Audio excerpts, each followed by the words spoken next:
Hello everyone. Today let's talk about Precall Limited. I think couple of you दो तीन लोगों ने पूछा था कमेंट्स में कि ऑटो एंसिलरीज पे मेरा फोकस थोड़ा कम है, एक्चुअली काफी कम है।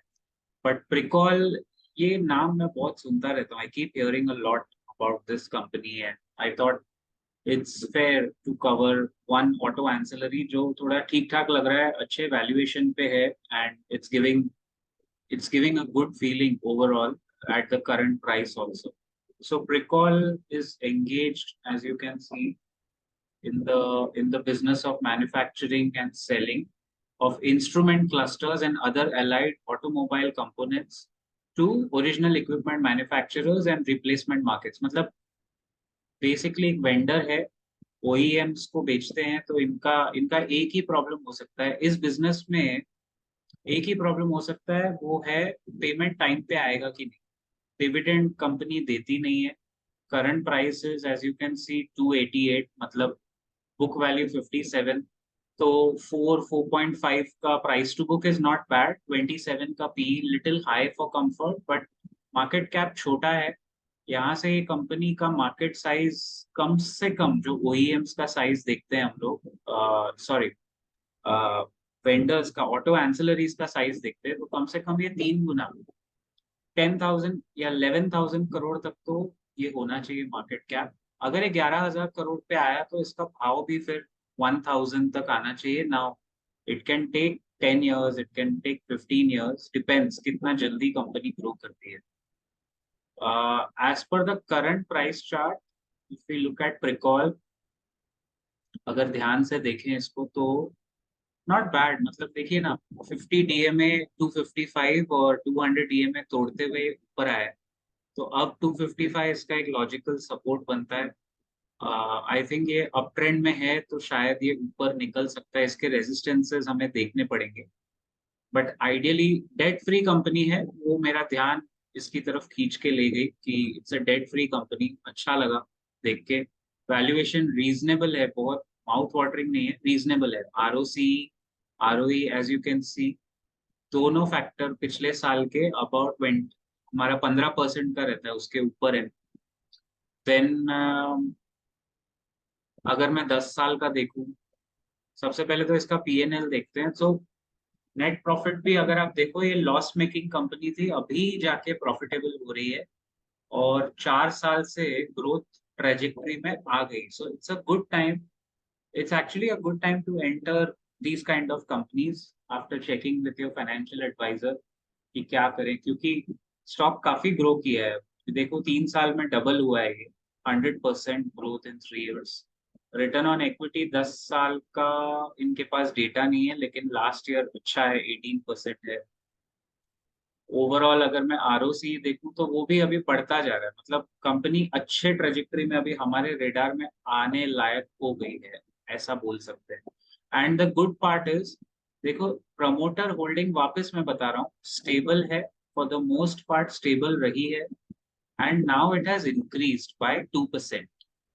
ये देखिए 36.53 कांस्टेंट था, अब ये बढ़ के 38.51 हो गया है। So that's a good sign. FIIs ने बेचा है, लेकिन गाइस एफआईआईज ने एक्चुअली काफी बेचा है। देखिए ना, ये 12.51% से गिर के 3.67, लेकिन ये ब्लॉक डील हुआ होगा और ये यहाँ पब्लिक होल्डिंग इसकी नीचे सेम बढ़ गई है। तो इस तरह के जब डील्स होते हैं ना, एफआईआई जब बेचते हैं, देखिए एफआईआई ने यहाँ बेचा और डीआईआई ने 2%, 2.3% डीआईआई ने खरीदा, और बाकी का ये पब्लिक होल्डिंग जो ब्लॉक डील्स में बड़े बड़े इन्वेस्टर होते हैं उन्होंने खरीदा है। सो इट्स नॉट कि एफआईआई भाग गए या वापस नहीं आएंगे। आप देखिए पब्लिक होल्डिंग में मिंडा कॉप ने इसमें बहुत बड़ा स्टेक खरीदा है, 15%, और वो लेटेस्ट है। मिंडा कॉप एक दूसरी एंसिलरी है, उनके इन्वेस्टमेंट आर्म ने प्रिकॉल में स्टेक लिया है। तो 15% is a very big stake. और फिर छोटे छोटे कंपनीज और छोटे कंपनीज का पब्लिक होल्डिंग से उन्होंने, मतलब डायरेक्ट ओपन मार्केट से शेयर खरीदे हैं।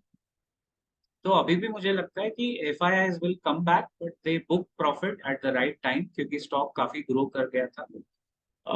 D I eyes as usual अच्छे है। देखिए इसमें सबसे important I think small cap fund होगा, क्वांट स्मॉल कैप फंड जो बहुत अच्छा फंड है, उसने भी रिसेंटली देखिए अपना स्टेक बढ़ाया है। तो क्वांट स्मॉल कैप फंड ने 1.32 से 1.97 किया है। देन आदित्य बिरला के दो फंड्स इसमें है। So overall it gives a good feeling. Pricol आपके रेडार पे होना चाहिए। एंड मुझे लगता है अब ये कंपनी जिस 300 रुपए के ऊपर जब जाएगी ट्रेजेक्टरी में, एक और काम कर सकते हैं हम लोग इसका। Since we are talking about moving averages, तो इसका एक बार मूविंग एवरेज टेस्ट भी कर ही लेते हैं सामने सामने आपके। So I will go to recall moving average. And usually जो वेबसाइट मैं देखता हूँ वो यही है, टॉप स्टॉक रिसर्च। इस पे मुझे बड़ा एक्यूरेट लगता है इनके मूविंग एवरेजेस। तो मैं दोनों देखता हूँ, डेली आई मीन एक्सपोनेंशियल और सिंपल मूविंग एवरेज दोनों देखता हूँ। तो अगर इसका एक्सपोनेंशियल देखेंगे तो हर एंगल से बुलिश ही है। अभी तो काफी ऊपर गया है, it's been in a bullish up trend में है, तो काफी ऊपर गया है स्टॉक।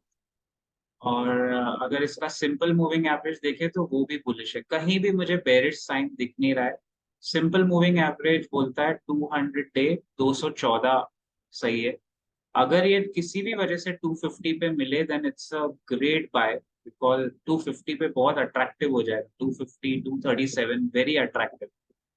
कुछ भी मार्केट में करेक्शन आए, ये स्टॉक नीचे गिरे, ये बहुत अट्रैक्टिव प्राइस है। आई डोंट थिंक ये 214 पे आएगा, बट 50 डे मूविंग एवरेज या 100 डे मूविंग एवरेज पे, सिंपल मूविंग एवरेज पे सपोर्ट ले सकता है। So that was about Pricol guys. आपके कोई कमेंट्स होंगे? कंपनी तो ठीक लग रही है। कोई कमेंट्स है, कुछ सजेशन है तो बताइए। Please check with your registered financial advisor before taking any buy or sell decision. This video and all videos on the profit curve are only for educational purposes. I'll see you in the next video very soon. Till then, keep profiting.